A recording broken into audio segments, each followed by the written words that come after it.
Bonjour tout le monde, aujourd'hui je vous propose une compilation C'est pas passé loin. Le principe de cette série est d'analyser les dernières situations dangereuses que j'ai pu rencontrer pour mieux les anticiper. J'ai ajouté le lieu et date de chaque situation afin de montrer que cela n'arrive pas non plus à chaque trajet, ni tous les jours. Si vous voulez voir à quoi ressemble la conduite dans Paris, je vous invite à aller voir les vidéos du Vélopolitain ou les lives. Vous verrez qu'en moyenne, c'est pas trop mal. Et je pense que je produirai ce type d'analyse une fois par mois. N'hésitez pas à me dire en commentaire ce que vous en pensez et à vous abonner pour ne pas les louper. Alors après cette introduction beaucoup trop longue, on est parti. On va commencer avec une situation originale, un véhicule qui me recule dessus.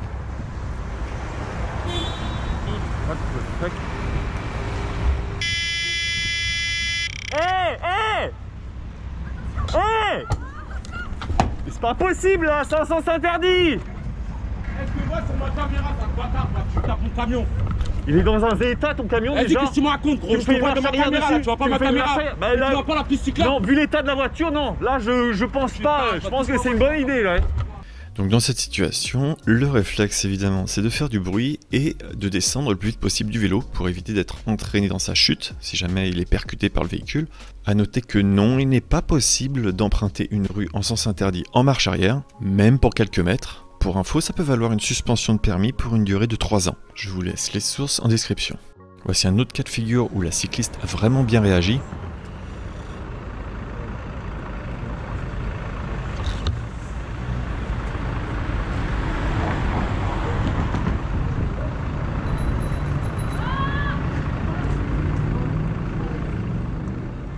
Elle s'est arrêtée bien avant le véhicule pour anticiper sa marche arrière, elle a fait du bruit en utilisant sa sonnette, elle a crié, et surtout, elle a serré les freins et gardé sa roue bien droite, ce qui a permis de stopper le véhicule. Et malheureusement, vu l'état du véhicule, ça doit pas être sa première fois. Après, j'ai été prendre des nouvelles et la cycliste va bien, sa roue aussi. Et dernier point sur les véhicules qui reculent, c'est au niveau des carrefours, notamment quand les véhicules se retrouvent bloqués en plein milieu. À savoir que s'engager dans un carrefour quand on n'a pas la possibilité de passer est également une infraction. Hey, t'es sérieux là? Ah oui, t'as reculé sur moi. Tu recules sur moi. Mais tu recules pas en plein milieu. C'est incroyable ça. Et au-delà de ça, peut créer des dangers comme ici. Et c'est pour ça que je laisse toujours un espace quand je passe un véhicule. On ne sait jamais s'il va manœuvrer. Alors parlant de manœuvre, on passe maintenant au changement de voie. Alors si vous vous posez la question pourquoi je n'utilise pas la piste qui est à gauche, je vous laisse voir la vidéo en fiche qui parle des infrastructures cyclables et de pourquoi dans certains cas je ne préfère pas les utiliser. Et plus tard dans la vidéo, je vous présente un cas de figure qui montre effectivement que la piste à gauche est dangereuse. Comme vous pouvez le voir, le danger est généralement localisé au niveau des intersections et quand il y a des bouchons. Alors vous me direz oui, mais il a mis un clignotant. Non, ça reste une voie de bus. Il est possible de la traverser pour aller stationner à droite, après avoir cédé la priorité aux véhicules qui empruntent cette voie, mais il n'est pas possible de la remonter comme la personne le fait. Et ça c'est malheureusement dû à une infrastructure qui a mal été pensée à la base. Si ça vous intéresse, je ferai une analyse complète de l'avenue de Flandre et expliquer toutes les problématiques qu'elle a et comment il serait possible de les modifier, car comme on le voit, la vidéo verbalisation n'est pas suffisante pour endiguer ce problème. Alors voilà à quoi ressemble la piste cyclable de Flandre qui est sur le côté gauche, et il y a ce risque à chaque intersection.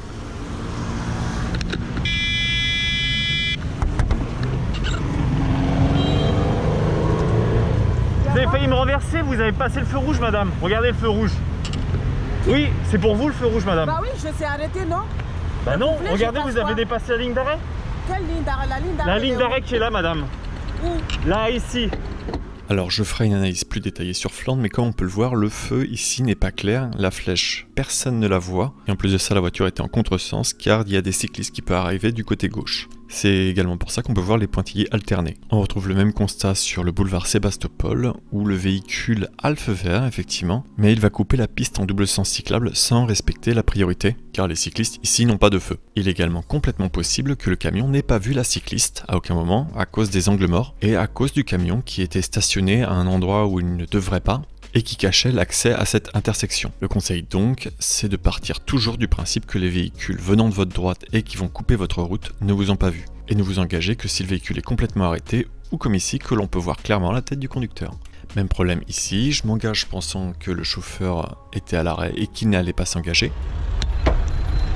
Impossible ça. C'est pas dans mon habitude, mais j'ai tapé du plat de la main sur le capot pour me faire entendre, car j'ai vraiment trouvé ça dangereux, surtout qu'il y avait d'autres cyclistes qui étaient derrière moi à ce moment-là. En plus de ça, le camion a grillé un feu rouge et ça n'aurait servi à rien pour lui d'avancer car il se serait retrouvé au milieu d'un passage piéton. Et je fais donc une transition sur cette vidéo où il faut considérer le feu comme un simple indicateur, c'est-à-dire qu'il ne garantit pas une sécurité absolue et qu'il y a d'autres véhicules qui ne vont potentiellement pas respecter ce feu. Hey, le feu rouge. Bah tu t'arrêtes au feu rouge. Et s'il y a un triangle sur le feu, veillez à céder la priorité avant de vous engager.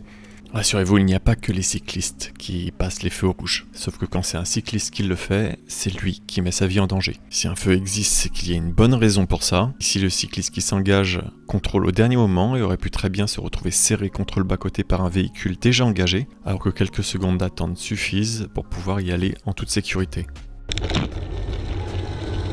Et le fait de respecter les feux permet aussi d'avoir une meilleure visibilité et anticipation au niveau des carrefours. Combien de fois j'ai vu des cyclistes grillant un feu ne sachant pas quand repartir.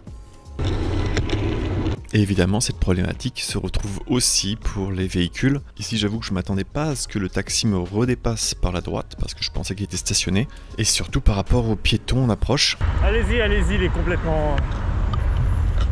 Pour au final, comme souvent sur Paris, ne rien gagner. À ne pas oublier, mais ça j'en reparle plus tard dans la vidéo, quand un piéton passe au rouge, il reste prioritaire. Et même si le feu est vert, évitez de doubler au niveau des intersections, ça cache souvent des mauvaises surprises avec les véhicules qui tournent au dernier moment sans l'indiquer, aussi bien voitures comme ici, ou cyclistes.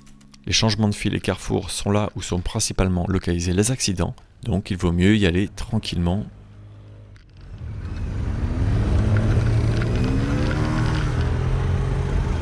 Vraiment, Samsung. La ligne au sol là.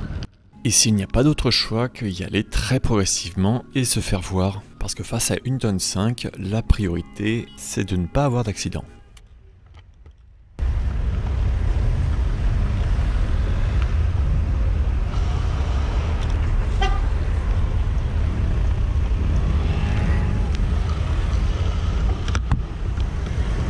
Ça va, c'était bien de nous couper la route, madame?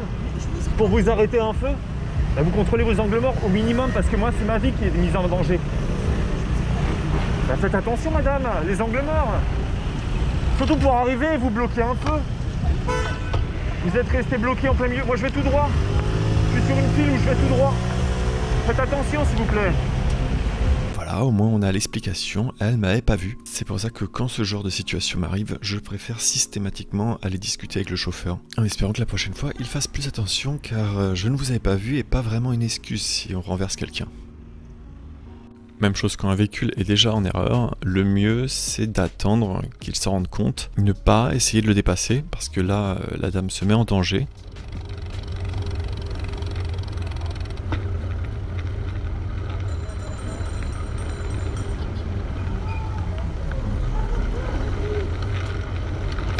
Prendre son temps, attendre que le véhicule s'arrête pour lui dire ou attendre que le danger s'en aille, tout simplement. Comme dans ce cas où je vais anticiper le mouvement de la voiture.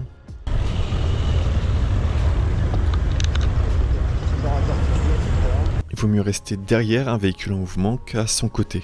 Surtout s'il n'y a pas d'infrastructure cyclable physique. On peut voir qu'un petit peu plus loin il n'y aura pas de problème parce qu'il y a de nouveau une protection. Si on regarde attentivement, le chauffeur était distrait par le scooter qu'il a doublé par la gauche, et donc il ne m'aura vu à aucun moment.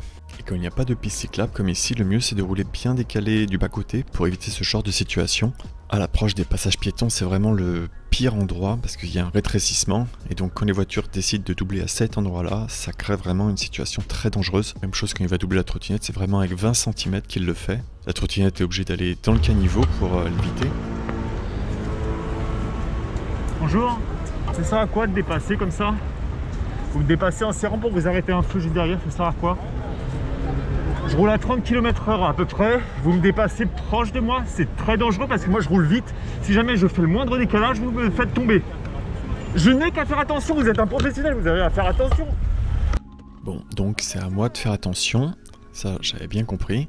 Et au moment de partir, il va redonner un coup d'accélérateur alors que je suis à côté de lui, et donc forcément son rétro se retrouve plié. Donc dans ce cas-là, le mieux c'est d'éviter toute discussion, au vu de l'état déjà de la portière et du bas-côté. Ça doit pas être la première fois qu'il percute quelque chose. Et je vais finir avec quelque chose qui me tient à cœur, c'est le respect des piétons. À Paris, comme ailleurs, beaucoup de passages piétons ne sont pas symbolisés par des feux, et donc les piétons qui attendent sont absolument prioritaires.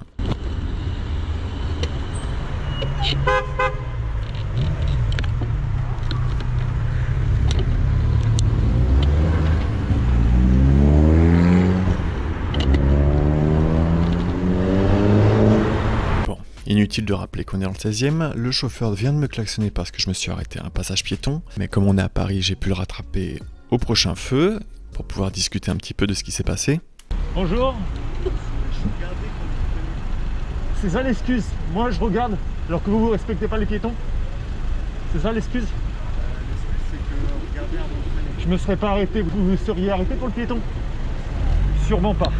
Et c'est d'ailleurs quelque chose qui va se vérifier quelques mètres plus loin, où la voiture a continué sans céder le passage aux piétons, car ils attendent toujours à mon arrivée. Et non, vous pouvez vérifier, ce passage piéton n'est pas géré par un feu. Et ne pas respecter un feu, ça peut être vidéo-verbalisé, et ça coûte maintenant 6 points sur le permis de conduire. Et la sanction a augmenté, car chaque année, c'est 500 piétons qui meurent en France, dont la moitié en traversant des passages piétons. C'est pour ça que j'anticipe toujours et que je préfère passer derrière les piétons, même si le feu piéton est rouge, et ralentir à chaque intersection ou dès que je vois un passage piéton, surtout si celui-ci est caché. Et je finirai cette vidéo par un extrait que j'ai publié il y a 1 an, où je n'avais pas encore pris conscience du danger que je pouvais créer en tant que cycliste, en ne m'arrêtant pas pour les piétons. Chaque jour on peut s'améliorer pour devenir meilleur, mais pour ça il faut pouvoir analyser nos erreurs. Et c'est pour ça que je fais ces analyses et que je vous partage ce type de contenu. Je n'ai pas toujours été un bon conducteur, mais le fait de me rendre compte de mes erreurs me permet de m'améliorer chaque jour dans ma conduite.